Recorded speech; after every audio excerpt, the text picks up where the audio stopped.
Ini sebuah pertanyaan, mengapa memori bisa hilang? Mengapa memori bisa hilang? Mengapa memori bisa hilang, saudaraku? Saya baca tulisannya Hani Amariah tanggal 4 September 2020 di Ruang Guru ya. Jadi meskipun kapasitas otak manusia itu dahsyat, ya dahsyat. Kenapa, saudara? Ini loh, kapasitas otak manusia itu namanya 1 petabyte. Penyelidikan mengatakan bahwa ya memori manusia itu besarnya itu 1 petabyte. Maaf, sebentar. Jadi itu ditemukan oleh Terry Sejnowski. Terry Sejnowski itu mengatakan ya bahwa kapasitas penyimpanan memori kita itu 1 petabyte. 1 petabyte itu adalah 1000 terabyte. 1 petabyte itu adalah 1.000.000 gigabyte. Bayangkan, otak kita itu 1.000.000 gigabyte kapasitas memorinya. Saudara seringkali beli handphone kan pengen tahu memorinya berapa, ya 62 giga gitu kan. Nah, ternyata 1 petabyte itu adalah besarnya ya. Kalau saudara punya dulu zamannya floppy disk, kapasitasnya floppy disk itu 1,44 megabyte, maka bisa data-data sejumlah 746 juta floppy disk itu bisa masuk ke dalam otak kita gitu ya. Data 746 juta kali 1,44 megabyte itu bisa masuk ke otak kita, saudara. Atau setelah beranjak dari floppy disk jadi DVD. DVD itu kapasitasnya 4,7 giga. 4,7 giga ini udah jauh ya dari ini mega, ini giga.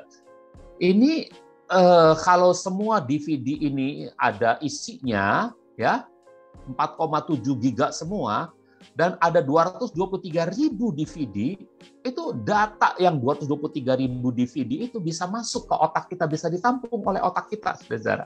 Ya, atau kalau saudara punya 10 miliar foto, saudara udah moto di handphone saya itu ada 10 miliar foto, nggak mungkin ya. 10 miliar foto, 10 miliar ini, saudara, foto yang satu fotonya kapasitasnya 100 kilobyte gitu ya, itu bisa disimpan di otak kita, saudara. Dan kalau sudah punya lagu yang berdurasi sampai 2000 tahun gitu, itu bisa ditampung oleh otak kita. Itu yang namanya 1 petabyte. Sungguh luar biasa bukan? 1 petabyte ya, dahsyat kan otak kita itu. Tetapi saudaraku, ya, apa yang Tuhan sudah ciptakan dahsyat itu, ternyata setelah kejatuhan dalam dosa, manusia itu bisa lupa. Bisa lupa. Dulu Adam itu menamakan pohon-pohon, menamakan binatang-binatang yang begitu banyaknya, dari mulai yang kecil-kecil sampai yang paling besar gitu ya. Dia bisa menamakan satu persatu, itu nggak ada yang dia lupa, saudara. Ya. Tapi sekarang keadaan otak kita tuh nggak seperti sebelum kejatuhan. Ya, manusia bisa lupa. Karena apa? Karena menurut tulisan ini, karena informasi hanya tersimpan di memori jangka pendek. Jadi maksudnya apa? Ini yang tadi saya katakan. Saudara harus ingat-ingat terus. Misalnya saudara minta nomor HP kepada teman saudara. Kenalan baru.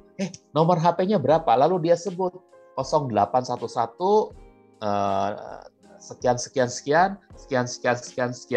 gitu ya. 11 angka misalnya. Saudara waktu mendengar pertama kali, saudara ulang di mulut saudara ulang lagi, saudara ingat ya.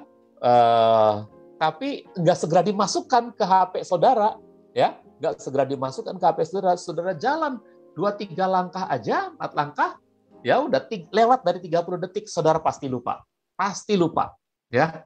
Kalau saudara nggak inget-inget terus gitu, ya, berhenti 30 detik mengingatnya, itu pasti lupa, saudara. Saudara akan lupa, ya, saudara akan tanya lagi, gitu ya. Makanya mesti buru-buru disimpan, ya, di HP saudara. Kalau nggak mau disimpan, diingat-ingat terus ya, itu nggak akan lupa. Ingat-ingat lagi gitu ya. Tapi juga bisa kepleset kan. Ya, jadi ya proses memori otak itu dari informasi itu masuk ke short term memory, memori jangka pendek ya.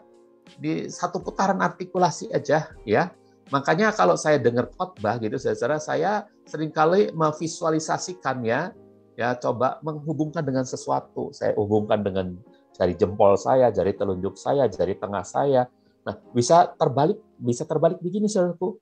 Ketika yang dibicarakan adalah soal belajar, maka saya ingat itu jari kelingking, atau soal senang menerima pelajaran itu jari kelingking, saudaraku.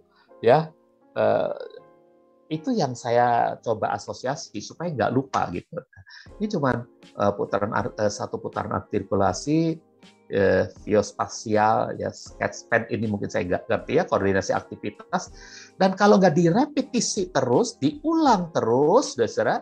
Kalau saudara bisa ulang terus, bisa ulang. Misalnya saudara dapatkan pelajaran tentang ini ya, tentang proses memori ini. Ada 2 bagian penting, yaitu memori jangka pendek, jangka panjang. Kemudian ada 4 yang ada di memori jangka panjang. Itu saudara hafal terus, itu namanya saudara repetisi, itu bisa masuk ke memori jangka panjang.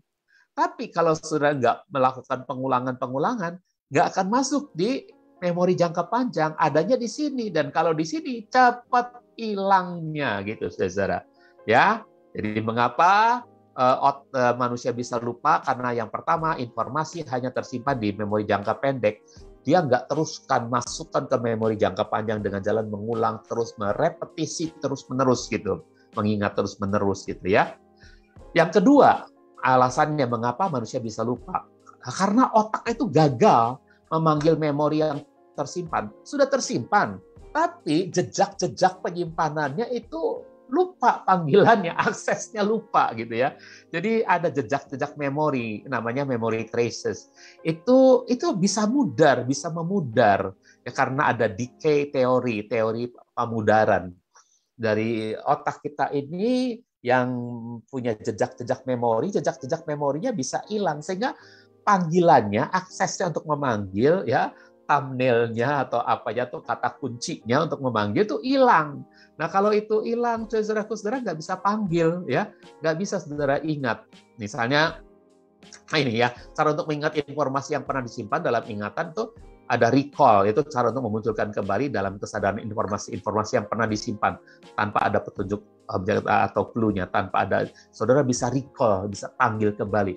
Misalnya memori tentang apa, saudara pernah belajar nama Yahweh yang lalu ya, atau tabernakel, itu saudara recall dengan panggilan misalnya mesbah, lalu akan teringat lagi pelajaran saya tentang mesbah itu, saudara ya, mesbah korban bakaran.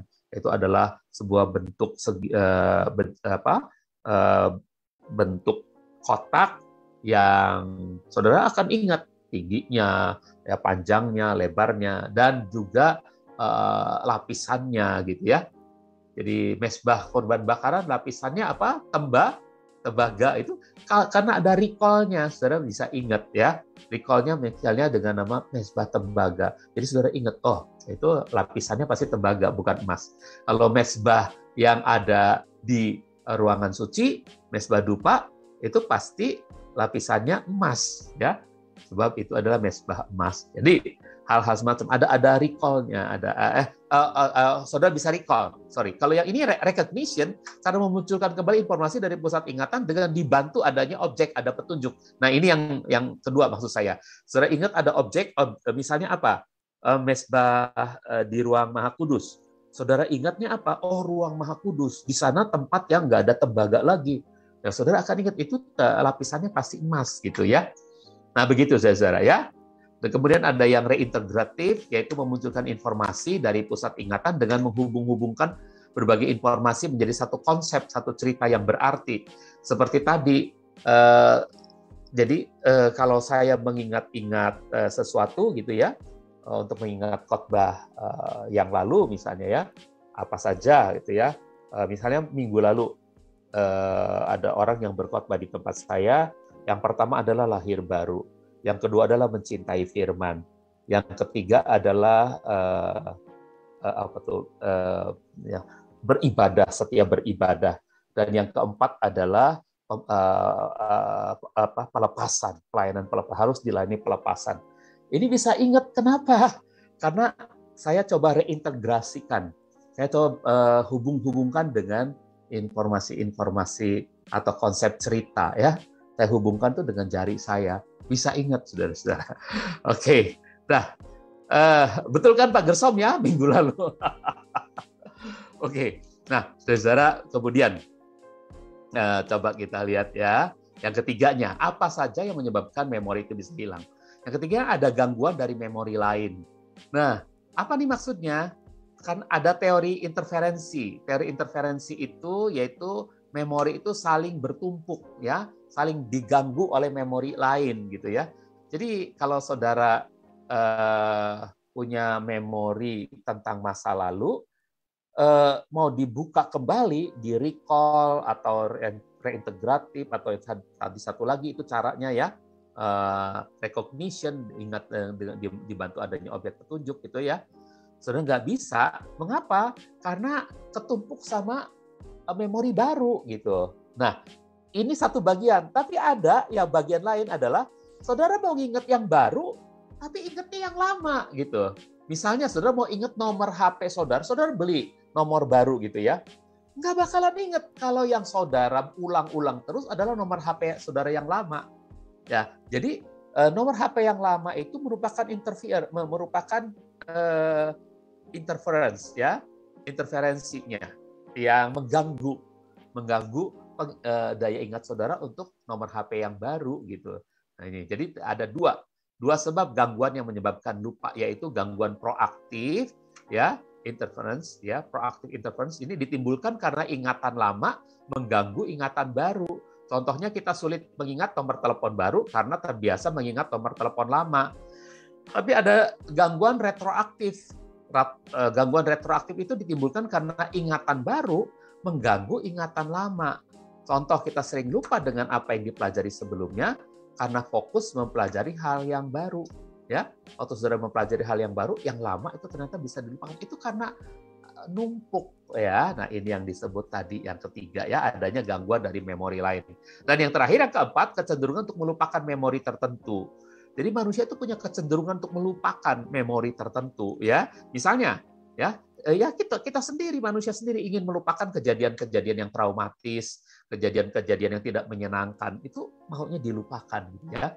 Nah, ada orang lagi yang ingin melupakan jasa-jasanya karena dia tahu bahwa hidupnya karena anugerah.